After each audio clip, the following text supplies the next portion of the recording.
All right, men, welcome to today's episode of Strong Men, Strong Marriages, how to be more masculine. So this is something that comes up a lot. Like, what does it mean to be a man? How can you be that strong guy that you want to be? So we're going to talk about that today and some traps we can fall into and that sort of thing. My name is Mike Frazier, MD. I am a now full-time marriage coach for high-achieving Christian men who want to have more intimate marriages. Trained as a psychiatrist, that's where my MD comes from. So talking today, what does it mean actually to be masculine? Because I think that it's like such a strange sort of broad term, right? So a lot of times we hear things like be a man or man up, right? But what does that actually mean? So if I look up in the dictionary, what does it masculine mean? Of or relating to men or boys or male. Okay, not super helpful for helping us define that. Characterized by or possessing qualities traditionally attributed to men, such as aggressiveness. Okay, so what other attributes have been traditionally attributed to men? I don't know, right? Kind of depends on your tradition, but maybe leadership or strength or, yeah, aggression, competition, that kind of thing. So there's a term going around. It's been around for a while. It seems more popular lately. Toxic masculinity. So I really don't like that term. I think it's a problematic term. I think it can make men feel like there's not a way to be masculine. It's all toxic, right? But I looked up this Psychology Today article called What is Toxic Masculinity? And I actually agreed with most of the things that they said in here. It's these toxic, meaning damaging or problematic, quote unquote, man rules. So, like, one of these is that a man should suffer physical and emotional pain in silence. So I think that is kind of one that maybe we've had taught us over time that really is kind of a problem that we shouldn't let anybody know that we're having a hard time. Okay. A man should not seek warmth, comfort, or tenderness. Okay. Kind of that same idea, that strong, silent type, someone that doesn't need anybody, doesn't need anything, right? Doesn't need anybody to comfort him. A man should only have the emotions of bravery and anger. Any other emotions are weakness, and weakness is unacceptable. Okay. So I think there's some truth to that, that like if you're brave or you're mad, like that's okay. But if you're sad or you're anxious or you're, um, even happy, right? Like that's not as manly, and weakness is unacceptable. So, I mean, we'll get into that one. I think that it is a positive masculine trait to be strong. But to become strong, you have to confront those weaknesses, right?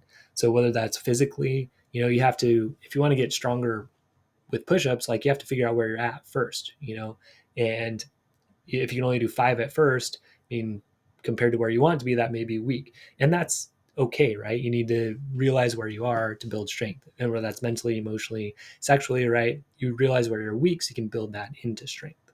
Okay. A man should not depend on anyone. Asking for help is also weak. So this is definitely one that I see a lot.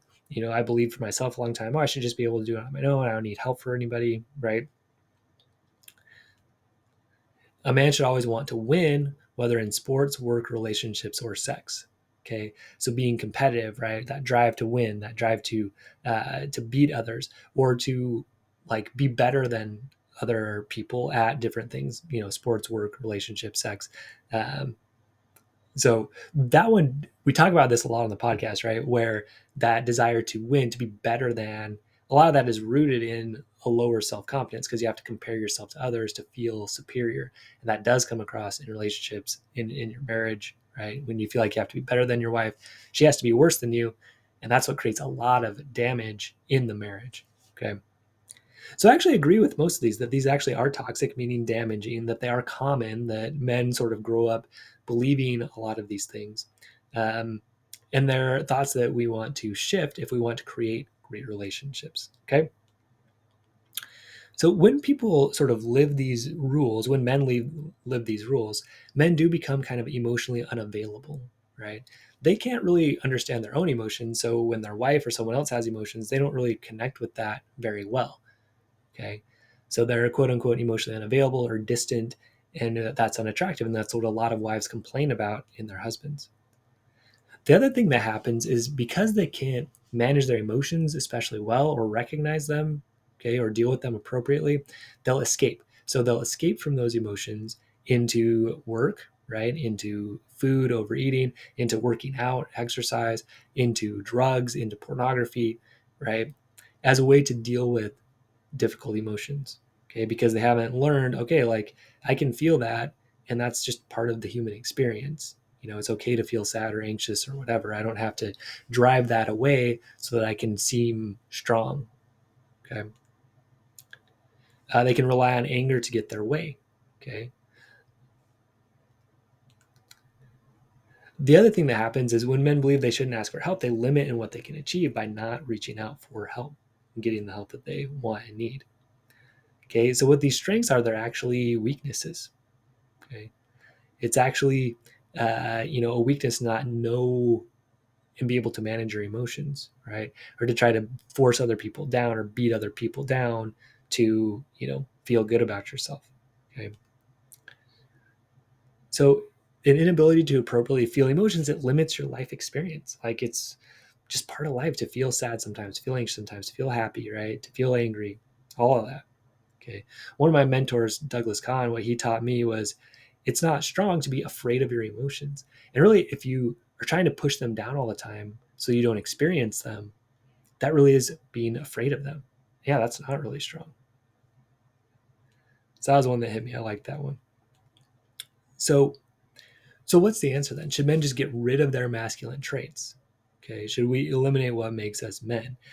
Should they just back down from all conflict and adopt a happy wife, happy life mindset? Oh, I'm just going to do whatever my wife wants, right? I'm going to lay down and just kind of be a doormat and let my wife do whatever she wants because then I'm not at least not being aggressive. Then at least I'm not being a toxic man, right? That faces confrontation, right? I don't want to be toxic. So, I should just probably let my wife do whatever she wants and then she'll probably like me, right? Of course, we know if you listen to this podcast for a while, this does not work. And this is what I tried for a long time. A lot of the guys I work with, they try this for a long time. Try to do what makes their wife happy. It doesn't work. They get mad. Then they escape into pornography or into an affair or something.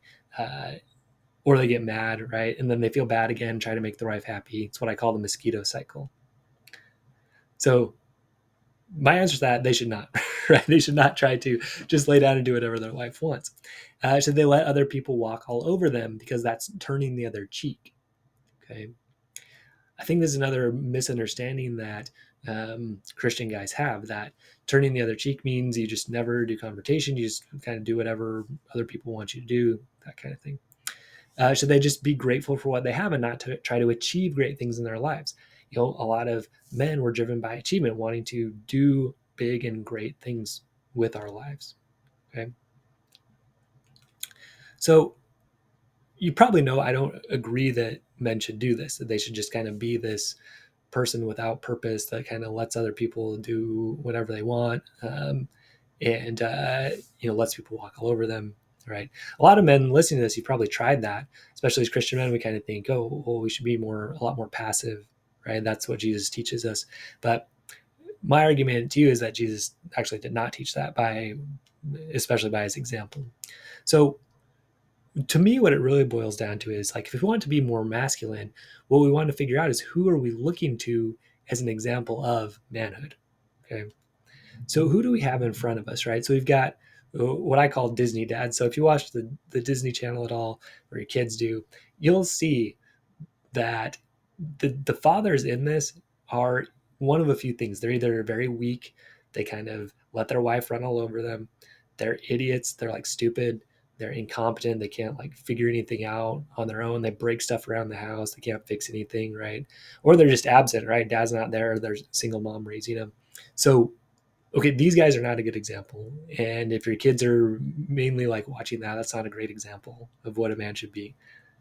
So then there's like a James Bond type, right? So he's kind of cool. He keeps those emotions down, keeps them in check. Yeah, like he has these sexual relationships, but they're just kind of, passionate but fleeting. He's just kind of like out there. So, is that who we want to be like? Is that what a strong man really is?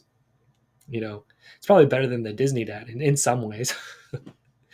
or Or is it like a Jack Bauer, right, who's strong and protective, but also like very violent towards other people? If you watch 24, that's the main character, Jack Bauer.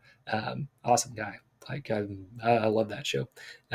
But like so violent that, is that really the example that we want to aspire to? And we have our own dad, right? So for sure, our own dads, and my own dad had his strengths, had his weaknesses. So we learn from our example there of what a man is, right, and what a man can be. So they all give us some examples, right, but they all leave us missing something. Okay, whenever we choose a human man as the example, you know again, we can learn from them, but also we're going to be missing something. So luckily, as Christian men, we actually have the perfect example of manhood to follow, and that is Jesus. Okay. So he was that balance, right, of being a man who was strong, right, and also kind and compassionate. So I was just reading today where he tells Peter, like one of his probably best friends, right, his kind of lead disciple, apostle, to get behind him. He says, "Get behind me, Satan. You prefer the things of men to the things of God." So I mean, that's very confrontational. That's very strong. Um, but at the same time, he was so like kind and giving and caring and compassionate and healing people, right? So he had that balance. He was able to stand up against wrong in a strong way and also be kind and compassionate. Okay. He was very courageous, right? He had a very difficult mission with a lot of opposition through it. Like he knew what his mission was and he was going to accomplish it, right? So that, to me, that's a great example of strength, right? And we want to be clear on what our mission is in this life and in this world. Like for me, I really feel like it's helping men be great husbands and fathers. Me being a great husband and father for myself first, then helping other men do the same thing, right? And for us to be leaders in the world, really showing what Christian leadership is about. So Jesus also not afraid of confrontation. He really wasn't. Okay, he stood up to the scribes and Pharisees very directly. You can see tons of examples of this, just calling people out. Why do you think evil in your hearts? Right? Just challenging their beliefs. Well, you break the law by your traditions. They were asking, why does he break the tradition of the elders by like not washing his hands? Right? He's like, well, why do you break the law by your traditions? So not afraid of confrontation at all, really. Willing to draw attention to issues that needed to be drawn attention to. Okay. Jesus also experienced a very full range of emotions. If you look through, right, he was sad at times. It says Jesus wept multiple times. He was angry at times. He drives people out with the whip. That example with Peter. He was very compassionate, very loving, healed people, spent a lot of his time healing, right? He was loving, but also had strong boundaries. He took time to himself. He went off into the wilderness, right? He, left crowds sometimes. Again, had that mission, right? Stuck to it. He was also very wise. He knew the scriptures. He knew the trades of the day, right? He was a carpenter. He knew about sowing seeds, right? He knew about what was going on in the world, so he could use those as teaching examples for parables and things like that. And he just spent time serving others, right? But also balance that with care for himself, right? He was the example of love your neighbor as yourself. He loved himself. He took care of himself, and he loved the people around him. He stood against what was wrong, right? He's also very powerful. The wind and the waves obeyed him, right? We probably won't get to that point where we can mimic that, but he was in control, right? He had power, right? He had the ability to accomplish things. We can tap into that power, through prayer and through faith and those kind of things. He was very faithful to God and obedient to God's commandments, for sure. That was kind of his main thing. And what he was trying to point out to people was the traditions that were not actually what God was wanting, and trying to direct them to what God actually wanted them to do, which was really love God and then love their neighbor as themselves. Again, as themselves equally. And that's, to me, what marriage is all about. And where we get mixed up with this happy wife, happy life is we think, oh, we actually have to love our wife more than ourselves, right? And not set boundaries and not bring up difficult issues with her because that might make her mad or her unhappy, and we just have to make her happy. But that's not what Jesus taught. Jesus taught, no, like love your neighbor as yourself. Find work together, find agreements that work for both of you.